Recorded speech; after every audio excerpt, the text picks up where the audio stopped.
दोस्तों अभी एक दिन पहले केंद्र सरकार ने अपनी कैबिनेट बैठक में जनगणना 2026-27 को लेकर कुछ बड़े फैसले लिए हैं। देखिए साल 2027 में होने वाली सेंसस यानी जनगणना के लिए एक तो कैबिनेट ने 11,718 करोड़ रुपए के बजट को भी मंजूरी दे दी है और पहली बार देश में पूरी तरीके से डिजिटल होगा सेंसस, यानी इस बार पेपर वर्क में जनगणना नहीं होगी। सरकारी मोबाइल ऐप पर टैबलेट के माध्यम से डेटा फीड किए जाएंगे। 2 चरणों में होगी ये जनगणना, मैंने आपको बताया भी था पहले भी। पहला चरण अप्रैल से सितंबर 2026 तक चलेगा। इस दरमियान हिमाचल प्रदेश, उत्तराखंड, लद्दाख और जम्मू कश्मीर के स्नो बाउंड क्षेत्रों में सितंबर 2026 के समय ये जनगणना की जाएगी। 30 लाख से भी ज्यादा कर्मचारी जनगणना में काम करेंगे और जनगणना का दूसरा चरण अगले साल 2027 में शुरू होगा। और जनगणना 2026-27 की सबसे बड़ी खासियत ये होगी, सरकार ने बताया कि भारत में देश में पहली बार 100% डिजिटल जनगणना होगी और इसके तहत कई नई तकनीकें लागू की जाएगी। जैसे मोबाइल ऐप आधारित डेटा कलेक्शन होगा, एंड्रॉइड iOS दोनों ही प्लेटफॉर्म पर ये ऐप उपलब्ध होगा। डेटा की सटीकता और स्पीड बढ़ेगी। CMMS पोर्टल भी लॉन्च करेगी सरकार, यानी census management and monitoring system, और पूरी जनगणना की रियल टाइम ट्रैकिंग रखी जाएगी। और इसमें सेल्फ एन्यूमरेशन की सुविधा भी होगी, यानी नागरिक चाहे तो खुद भी ऑनलाइन फॉर्म भर सकेंगे अपने आप को जनगणना में काउंट करने के लिए। और इस ऐप में सिस्टम में कड़े सुरक्षा फीचर्स भी होंगे। सरकार ने कहा कि डेटा सुरक्षा ही हमारी सर्वोच्च प्राथमिकता है। और एक महत्वपूर्ण बदलाव ये देखने को मिलेगा कि इस बार जाति आधारित भी होगी जनगणना। इसी साल आपको बताऊंगा अप्रैल महीने में जो सरकार की कैबिनेट बैठक हुई थी उसमें फैसला लिया गया था कि इस बार पॉपुलेशन कास्ट के अकॉर्डिंग भी काउंट की जाएगी। हमारे देश में SC, ST, OBC की पॉपुलेशन कितनी है ये भी इस बार काउंटिंग किया जाएगा। और दोस्तों सेंसस 2027 से फायदा क्या होगा, मतलब अगली जनगणना से।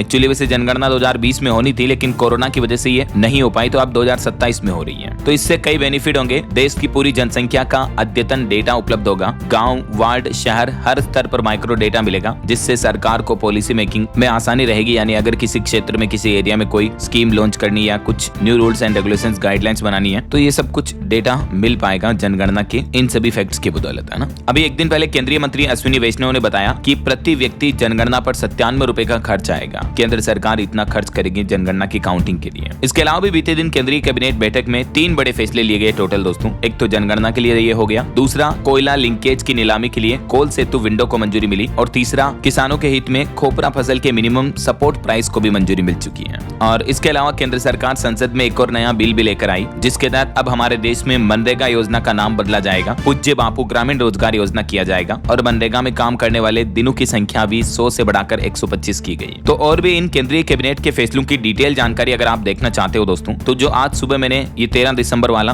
50 बड़ी खबरें का जो वीडियो डाला है, मॉर्निंग बुलेटिन वाला, इस वीडियो में डिटेल में जानकारी बताई हुई है केंद्र सरकार द्वारा लिए गए 5 बड़े फैसलों की। तो पूरी डिटेल जानकारी आप देख लीजिएगा इस वीडियो में। बाकी जुड़े रहेगा मेरे साथ, चैनल को सब्सक्राइब करके बेल आइकन जरूर दबा देना। इस वीडियो पर एक लाइक और शेयर भी कर देना, ताकि आपको रोजाना की ताजा खबरें, नई सरकारी योजनाओं की जानकारी, सरकार के नए नियम, बड़े ऐलान तुरंत आपके मोबाइल पर मिलते रहेंगे। ओके, ख्याल रखिएगा अपने आप का, अपने परिवार का। मिलेंगे अगले नेक्स्ट अपडेट में, तब तक के लिए जय हिंद, जय भारत, वंदे मातरम।